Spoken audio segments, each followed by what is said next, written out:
Éruption de Nyiragongo, l'aéroport de Kavumu au Sud Kivu à nouveau fermé. Décision du ministre des Transports, voie de communication chez Ruben Okende, motivé par les données recueillies sur place, ainsi que les analyses du bulletin spécial du centre de surveillance de Toulouse. Ouverture des audiences sur le massacre de Yumbi. 74 prévenus dont une femme ont été ce mardi devant le juge de la haute cour militaire. 5 parmi eux sont en fuite. Le président de la cour qui s'est rassuré que tous les prévenus sont assistés par leur conseil. Les fidèles kimbanguistes ont commémoré la fête de Noël dans la prière ce 25 mai, la naissance au Christ réincarné, en l'occurrence Dialungana Kiangani, c'est le deuxième fils du prophète Simon Kimbangu. Vous nous suivez depuis Kinshasa et vous faites bien. Très heureuse de vous retrouver pour vous informer. Ouverture des audiences en matière pénale sur les massacres de Yumbi. 74 prévenus, dont une femme, ont été ce mardi devant le juge de la haute cour militaire. 5 parmi eux sont en fuite. Le président de la cour qui s'est rassuré que tous les prévenus sont assistés par leur conseil. La cause a été remise au 6 juillet pour permettre à toutes les parties de bien maîtriser le dossier et dire le bon droit. Siégeant en matière répressive, la haute cour militaire en face d'elle, 64 prévenus dont une dame. Après le constat sur les 5 autres qui sont en fuite, ils sont poursuivis des crimes contre l'humanité par meurtre, transfert forcé des populations, par déportation, association des malfaiteurs, incendie volontaire, destruction méchante, violation des consignes, tentative de vol, détention illégale d'armes et munitions de guerre, usurpation des tenues de la police nationale congolaise. Après lecture d'extraits des rôles, par appel nominal, le président de la haute cour s'est rassuré que chaque prévenu était assisté par un conseil. Protégeant leurs clients, les avocats de la partie civile ont jugé digne de ne pas livrer les noms de ceux qui se sont constitués partie civile et même leurs témoins. Parce qu'il s'agit de crimes internationaux, toutes les parties, pour mieux affûter les armées de la défense, un débat s'en est suivi pour obtenir le renvoi. Le travail qui nous attend, avec 74 prévenus, envoyez votre nom, Monsieur le Président. La haute cour ne peut envoyer cette affaire en moins d'1 mois. Avoir en 2, la cour remettra cette cause à la première quinzaine du mois de juillet. Pour garantir les droits de la défense et mieux compulser les dossiers, la cause a été renvoyée au mardi 6 juillet de cette année. Rappelons qu'en 2018, la province de Maïndombe, à Yumbi, les Batende et les Banounous se sont affrontés, causant mort de plus de 500 personnes et plusieurs autres déplacés vers Congo-Brazzaville. Les auteurs verront la loi peser sur leur tête. Éruption de Nyiragongo, l'aéroport de Kavumu au Sud Kivu à nouveau fermé. Décision du ministre des Transports et voies de communication Ruben Okende, motivé par les données recueillies sur place ainsi que les analyses du bulletin spécial du centre de surveillance de Toulouse indiquant les impacts négatifs de l'activité volcanique avec une extension de fumée qui s'étend vers le sud-ouest en affectant encore l'espace aérien de cette partie du pays. Cette mesure est le fruit d'une réunion tenue ce mardi par le comité de crise. Entre-temps, les sinistrés de l'éruption volcanique ont reçu ce mardi une toute première assistance humanitaire composée des vivres et non-vivres, dont de l'élu de Goma, Patrick Munyomo. Ce dernier a appelé les compatriotes à assister les victimes en difficulté.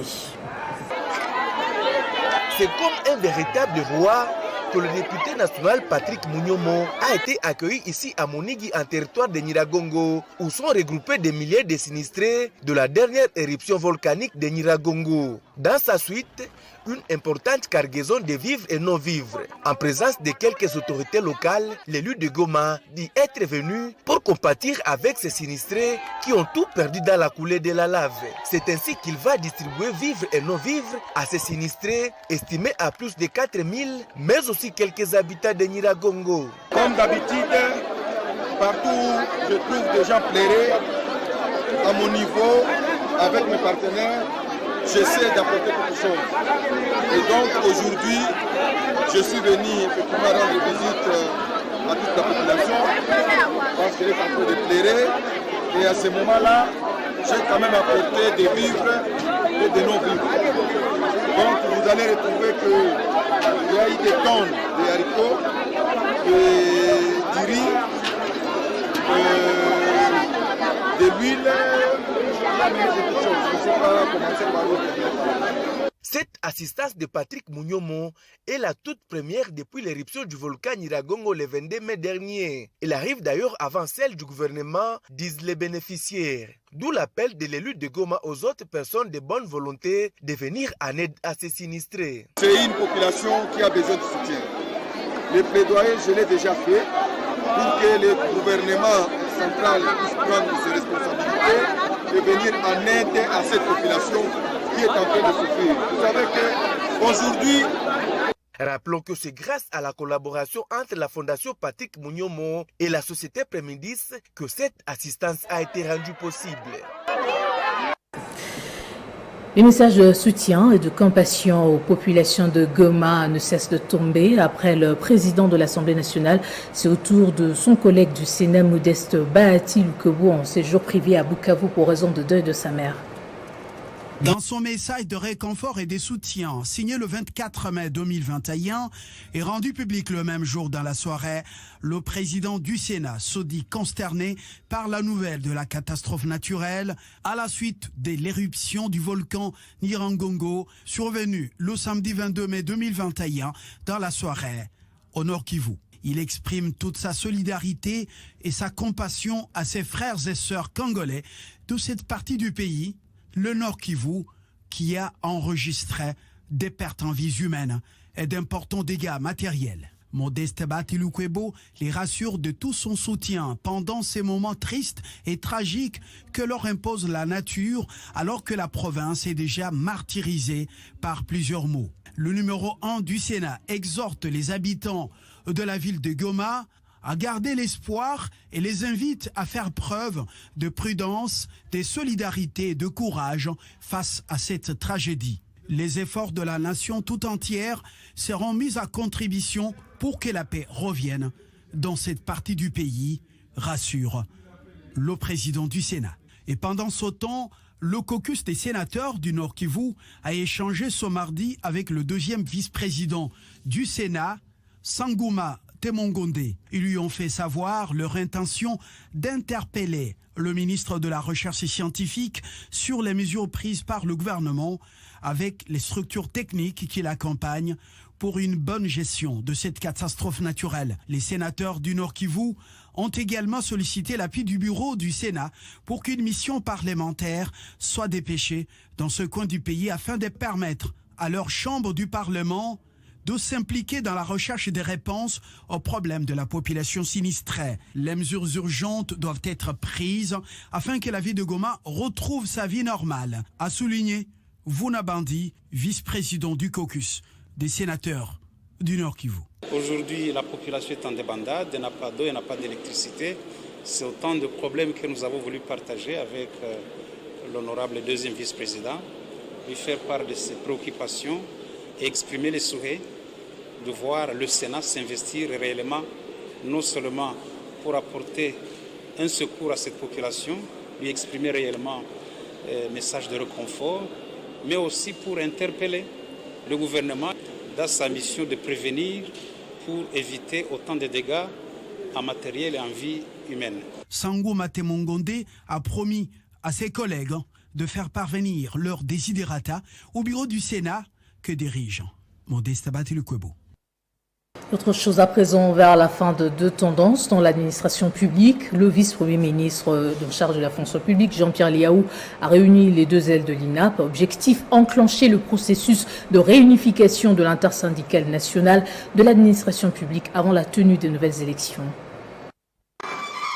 Scission au sein de l'INAP, le vice-premier ministre et ministre de la fonction publique, Jean-Pierre Liaou Eboa Kaloko Lamanga-Libana, a enclenché le processus de réunification des deux tendances protagonistes afin de recouvrer la paix sociale au sein de l'administration publique fortement secouée par des tensions. À l'issue de cette concertation, les deux tendances dirigés par Kiyangi et Moulenda, ont tous accepté sous l'arbitrage du VPM Jean-Pierre Liaou de pouvoir mettre en place un cadre de concertation pour la création d'une commission technique devant proposer dans les tout prochains jours une voie de sortie de la crise avec à la clé une structure de direction élargie devant réparer en intelligence avec le ministre des tutelles les prochaines élections syndicales telles que prévues dans le gouvernement du Premier ministre Samalou Kondé. Soyons tous dans un même camp, les camps de la raison, les camps de l'État, les camps de la nation. Et lorsqu'on dit que la vérité est au centre, ça veut dire que chacun d'entre nous doit être à même de donner sa part, une partie de soi, pour rechercher la paix. L'arbitrage mené par le VPM Jean-Pierre Liaou a été très bien apprécié. Les deux groupes se sont rencontrés. Aujourd'hui, il y a déjà une évolution parce que nous avons accepté de travailler ensemble pour essayer de voir comment nous nous retrouverons afin de voir comment est-ce que nous allons arriver à l'unité. L'arbitrage du VPM a été vraiment à la hauteur parce que l'INAP a été un peu divisé depuis un certain temps, mais aujourd'hui le ministre était à la hauteur de gérer la situation de l'INAP et que nous sommes tous réunis ensemble aujourd'hui et que nous voulons continuer dans l'unité et dans la paix sociale. Et les deux ailes ont promis de tout mettre en œuvre pour l'aboutissement heureux du processus enclenché. Double audience ce mardi au ministère de la Justice. Rose Mutombo Kessé a échangé avec une délégation de l'Union européenne conduite par son ambassadeur accrédité en RDC, Jean-Marc Châtaignier. Les discussions ont tourné autour des aspects judiciaires et pénitentiaires. En outre, la garde de Sceaux a reçu Médecins sans frontières. Au menu, la question de l'accès humanitaire. Kinshasa, 25 mai 2021, l'Union européenne annonce son engagement dans la réforme du secteur de la justice en République démocratique du Congo. Le sujet était au centre des échanges entre la ministre d'État, ministre de la Justice et garde des Sceaux, Rose Mutombo Kessé, avec une délégation de l'Union européenne conduite par son ambassadeur en RDC, Jean-Marc Châtaignier.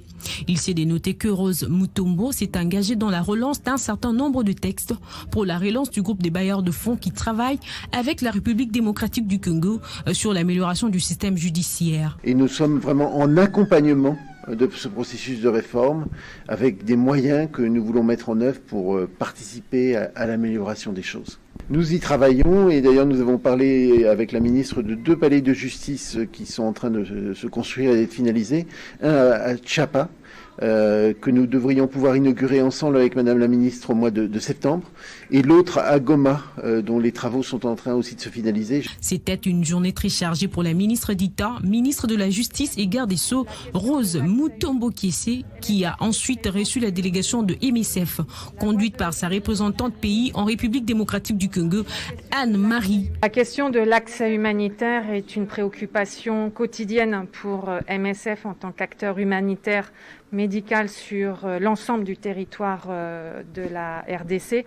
Et c'est à ce titre aussi que nous avons échangé avec Madame la ministre. La voix de la ministre sera toujours importante pour MSF dans la protection de droits internationaux humanitaires et le respect de l'aspect humanitaire, a conclu cette délégation. Solliciter l'appui de l'Agence japonaise de coopération internationale pour la réussite du programme Jardin scolaire 1 milliard d'arbres à l'horizon 2023. C'est le but de la rencontre entre le directeur général du Fonds forestier national et le représentant résident de la JICA. Depuis sa nomination à la direction générale du Fonds forestier national, Honoré Mulumba continue avec la visibilité sur le plan national et international du programme du chef de l'État Félix Tshisekedi dénommé Jardin scolaire 1 milliard d'arbres à l'horizon 2023. C'est dans cette même optique qu'Honoré Mulumba s'est entretenu avec le représentant résident de l'Agence japonaise de coopération internationale et les experts du FFN. Nous avons un souci majeur que tout le monde connaît, c'est l'applicabilité ou la matérialisation de ce grand programme de jardin scolaire 1 milliard d'arbres à l'horizon 2023. Nous avons donc demandé à la JICA de voir dans quelle mesure ils peuvent nous aider pour accomplir également ce programme. Ce représentant de la JICA a promis son accompagnement à ces programmes. Monsieur DG du Fonds forestier national, mais aussi ses collaborateurs qui sont mes amis depuis longtemps pour contribution à la gestion durable des forêts. Monsieur DG nous a expliqué le rôle important du Fonds forestier national, y compris l'exécution de programmes prioritaires des chefs de l'État, notamment le boiser 1 milliard d'arbres. Soulignons que la délégation du Fonds forestier national a reçu un accueil chaleureux de la part de la JICA.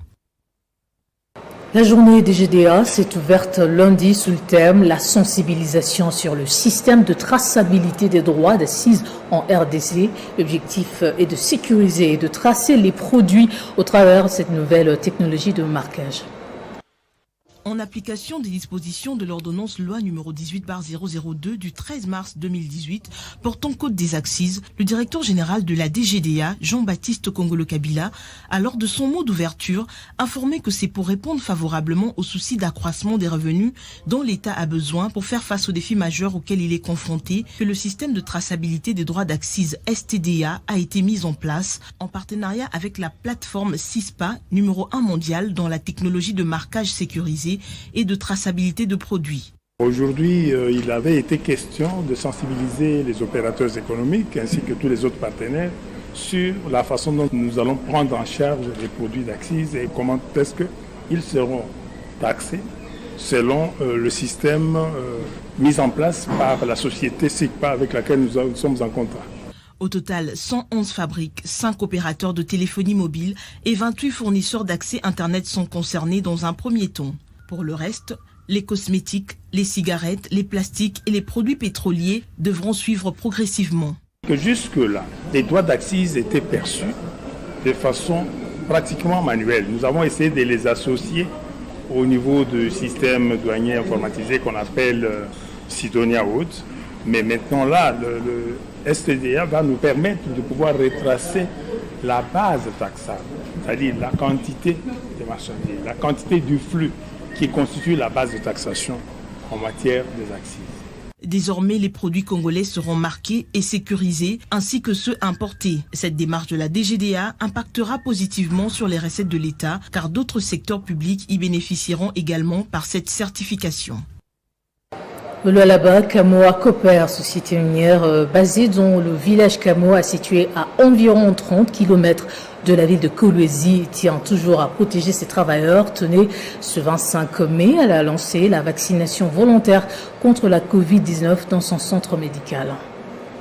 C'est la première entreprise du Lualaba qui s'est jetée à l'eau dans la campagne de vaccination contre la Covid-19 après le lancement officiel. Kamoa Copper SA, filiale du groupe Ivano et Mine, veut mettre à l'abri ses 6000 agents qui constituent l'ensemble de son personnel contre ce virus dévastateur qui a frappé l'entreprise en emportant l'un de ses agents. C'est son directeur général, Mac Foren, qui a donné le ton, suivi des autres cadres de l'entreprise. Cette campagne a été lancée par le ministre provincial de la Santé, Jules Ngoy Kabwit, au nom de l'autorité provinciale dans la clinique moderne de Kamoa, équipée d'un matériel médical de haute technologie. Dans cette clinique, le ministre provincial a eu droit à une visite guidée avec explication à l'appui sur ses équipements. Il y a nécessité de se faire vacciner pour garantir la santé non seulement des agents, mais aussi des communautés environnantes. C'est l'appel lancé par le directeur général de Kamoa, Mac Foren, et le président du conseil d'administration, Ben Mounanga, au personnel de l'entreprise. Il y a toutes les personnes qui sont assises ici qui ont aussi aidé ces 8000 personnes. Je vous dis qu'il faut recevoir les vaccins. C'est important de l'avoir, c'est utile. Les vaccins vont vous protéger. Moi, je vais vous parler comme ambassadeur de Covid-19 parce que j'ai souffert de Covid-19. Je suis resté 3 jours en soins intensifs. Kamoa Copper SA est l'une des entreprises minières du Lualaba qui respecte scrupuleusement les mesures barrières dans la lutte contre la Covid-19 en y associant également la vaccination.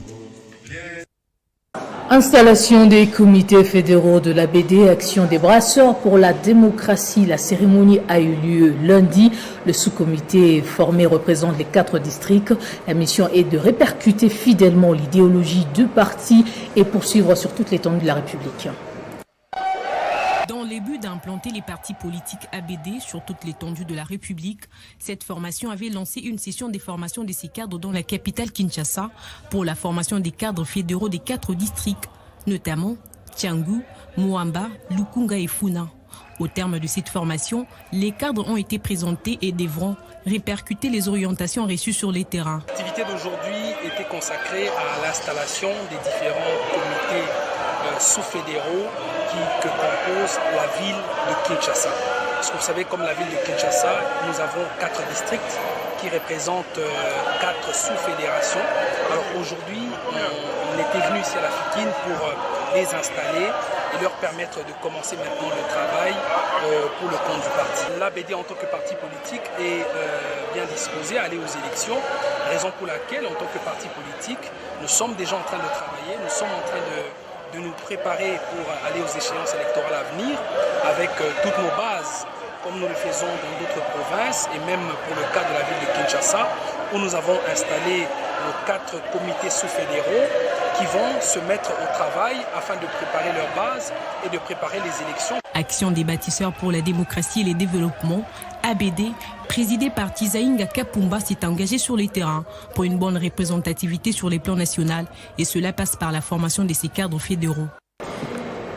De l'ordre dans le parti travailliste, on apprend que 2 de ses membres, à savoir Joseph Kalala et Camille Kalele, sont exclus définitivement du parti et interdits d'utiliser les symboles du parti. Écoutez la déclaration. Après enquête et recoupement suivi de leur audition, il a été confirmé qu'une personnalité politique bien connue a recruté ces cadres du parti, avec qui il travaille en intelligence en vue de s'aimer la zizanie au sein du PT, nuire à son bon fonctionnement et déstabiliser l'honorable Steve Mbikai, son président national. Après 2 bails de délibération, le bureau politique a décidé d'exclure du parti les cadres du parti instrumentalisés et chargés d'exécuter ses plans machiavéliques. Il s'agit de le camarade Joseph Kalala Kalunga, les camarades Camille Kalele Malobo. Le parti travailliste interdit aux personnes concernées de parler au nom du parti et d'utiliser ces symboles sous peine de poursuite judiciaire. Par la même occasion, le comité des sages a été dissous. Le bureau politique du parti travailliste met en garde tout cadre et membre du parti qui travaillerait dans le sens de nuire aux intérêts du parti et de son président national, l'honorable Steve Mbikai.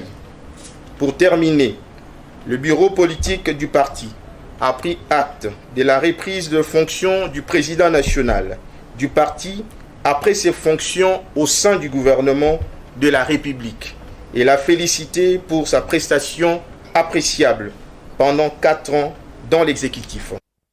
Prenons à présent ce geste de l'UNC Bertin Mubondi dans le quartier Kindele dans la commune de Mongafula.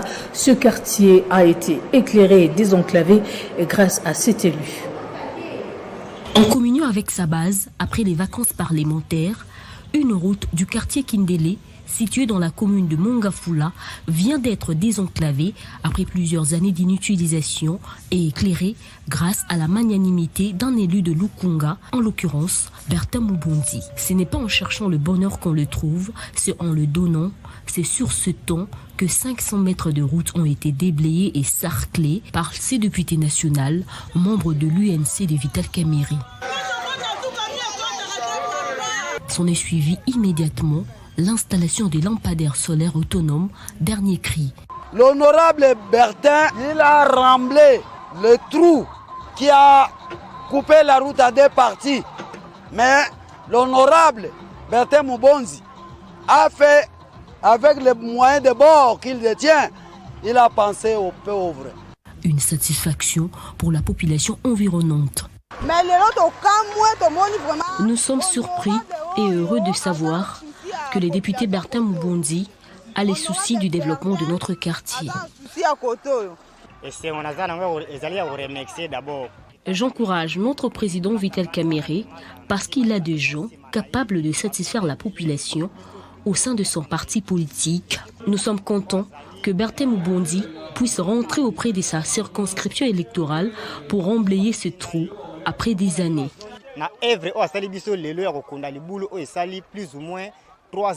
La transaction a été facilitée par une société spécialisée en construction et électrification du pays sur fonds propres de ce féru de la paix.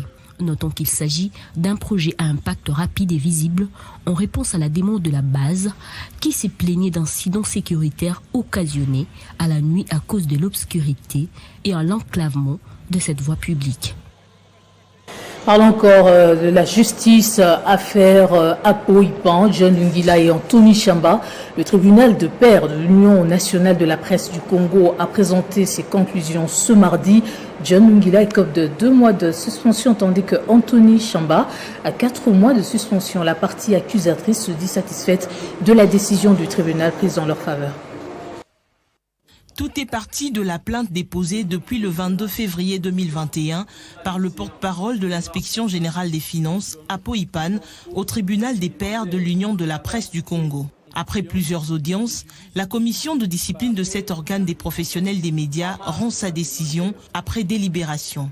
Vu les pièces du dossier, vu les statuts particuliers de la commission de discipline et d'éthique professionnelle, vu les conclusions des parties, vu les codes d'éthique et de déontologie, en conséquence, condamne le confrère Anthony Chamba à 4 mois de suspension pour non-respect du code d'éthique et de déontologie du journaliste congolais et John Lungila à 2 mois de suspension pour la même cause. Une décision saluée par le plaignant, mais pas totalement satisfaisante, vu la durée de suspension qu'il voulait beaucoup plus lourde que celle prononcée. Non, je prends acte de leur décision. Mais je regrette un fait. La commission de discipline de l'UNPC devrait aller plus loin. Donner 2 mois, donner 4 mois, ça signifie quoi? Nous, on attendait plus à des sanctions sévères. Pour Maître Bazin Pembe, l'un des avocats conseils de Apo-Ipan, le droit a été dit en faveur de leurs clients. Nous sommes contents de la décision de l'INPC et nous encourageons le tribunal des pairs à sanctionner certains antivaleurs qui ne sont pas liés à la profession des journalistes. Ce jugement doit servir d'exemple pour interpeller les professionnels des médias au respect des codes d'éthique et déontologie professionnelle dans l'exercice de leur métier.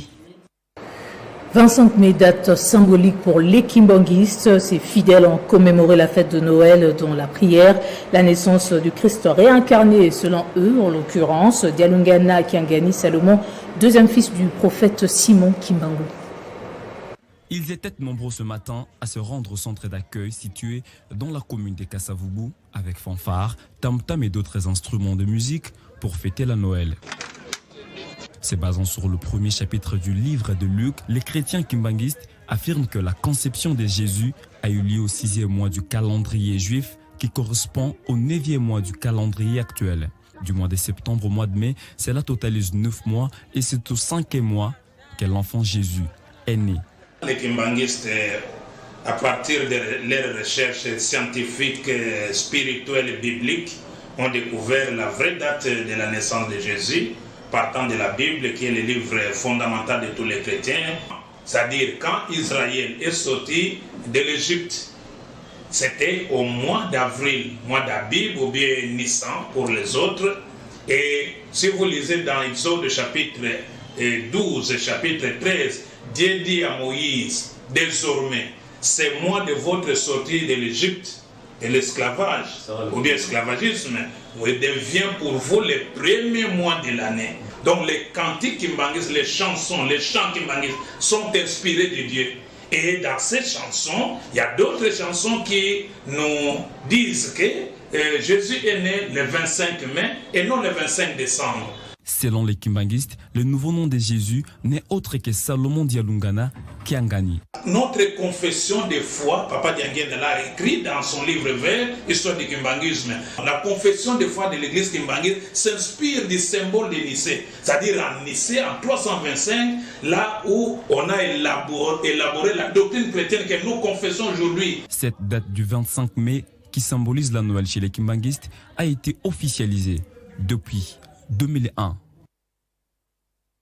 Les 3 livres publiés par le professeur Wassomisona Joseph, notamment droit constitutionnel 1, la constitution de l'état de droit, en droit comparé, ont été vernis ce mardi à Goma par le professeur ordinaire Sylvain Mounianga, recteur de l'université de Goma. Ce dernier ouvrage permettra, à l'en croire, désormais aux citoyens congolais de mieux revendiquer leurs droits et à l'État congolais de respecter ses devoirs. Ce 3e ouvrage des droits constitutionnels parlant des droits et libertés fondamentaux des droits humains, des libertés fondamentales, des voix du citoyen et de l'État, de plus de 2000 pages, réparties en 3 volumes, écrits par le professeur Wassomisona, recteur de l'Université libre des pays des Grands Lacs de Goma, vient apporter un plus dans les droits constitutionnels de la RDC. Lors de sa présentation à Goma, les différents intervenants ont salué le courage de son auteur, car cet ouvrage apporte un autre élément dans la promotion des droits humains. À recevoir le 10 livres, le bâtonnier du barreau de Goma, Maître Abel Ntumba, a demandé à toute l'assistance de s'approprier ces livres, car permettant désormais de mieux réclamer ses droits vis-à-vis des gouvernants, surtout en cette période d'éruption volcanique. C'est le recteur de l'université de Goma et président de la conférence des chefs des établissements du Nord Kivu, le professeur Sylvain Mounianga, qui a officiellement fait le vernissage de ses livres. Son souhait est que cet ouvrage sert même les acteurs politiques. L'auteur de cet ouvrage, le professeur Wassomisona Joseph, dit l'avoir écrit pour montrer l'évolution du droit constitutionnel. Alors ce qui nous a inspiré, c'est notre carrière. Nous enseignons les droits constitutionnels depuis maintenant 20 ans. Et notre législation a prévu au programme un droit constitutionnel en première année, un droit constitutionnel en deuxième année, graduat, et un droit constitutionnel en première et deuxième licence. Après le vernissage de ces livres, c'était une étape de la dédicace et la mise en vente sur le marché. Ce sujet léger, avant de terminer, c'est une rotative de 40 mètres de longueur et 4,5 mètres de largeur qu'a réceptionné le service national d'imprimerie Senapi pour servir d'impression des documents officiels. À l'en croire, cette acquisition le fait renaître de ses cendres 40 ans après. Cette machine qui servira pour l'impression des divers documents, parmi lesquels le bulletin scolaire, le journal de classe, le cahier de communication ainsi que les imprimés pour les ministères et entreprises publiques, a été acheté dans le cadre d'un partenariat entre le Senapi et la firme Jabal Nour. Le directeur administratif et financier du Senapi, qui représentait à cette cérémonie le directeur général Youssouf Bin Empêché, s'est réjoui en présence du directeur général de la FDN Djibril Sefou, en faisant savoir qu'avec l'acquisition de cette rotative, le Senapi va renaître de ses cendres 40 ans après sa faillite. Après 40 ans de léthargie, aujourd'hui nous voyons le Senapi renaître de ses cendres. Mais cette renaissance tient à un homme. Nous citons le nom de chef de l'État, Félix-Antoine Tshisekedi Tshilombo, qui s'est investi pour que le Senapi soit relancé et modernisé. Pour cela, il y a des mesures qui ont été données, que tous les marchés de l'État, tous les marchés d'impression puissent passer par le Senapi. Et pour atteindre cet objectif, il a soutenu et autorisé le partenariat avec la société FDN, aujourd'hui qui vient en appui au Senapi avec cette grande machine rotative qui va permettre la relance parce que c'est une grande machine de 40 mètres sur 2,5 mètres et qui pourra, comme un début, relancer toutes les activités de Senapi. Notons que cette rotative achetée en Hollande est en effet un premier lot qui précédait d'autres machines qui arriveront bientôt au pays. C'est ce qui explique l'absence du directeur général Youssouf Bin. Et on va prendre le rappel des titres. Éruption du Nyiragongo, l'aéroport de Kavumu au Sud Kivu à nouveau fermé. Décision du ministre des Transports, voie de communication Chérubin Okende, motivée par les données recueillies sur place, ainsi que les analyses du bulletin spécial du centre de surveillance de Toulouse. Ouverture des audiences sur le massacre de Yumbi. 74 prévenus dont une femme ont été ce mardi devant le juge de la haute cour militaire. 5 parmi eux sont en fuite. Les fidèles kimbongistes ont commémoré la fête de Noël ce 25 mai, date qui marque la naissance du Christ réincarné selon eux, en l'occurrence Dialunganda Kiangani Salomon, deuxième fils du prophète Simon Kimbangu. Voilà tout pour ce journal. Merci de l'avoir suivi. Excellente suite de nos programmes. Prenez soin de vous.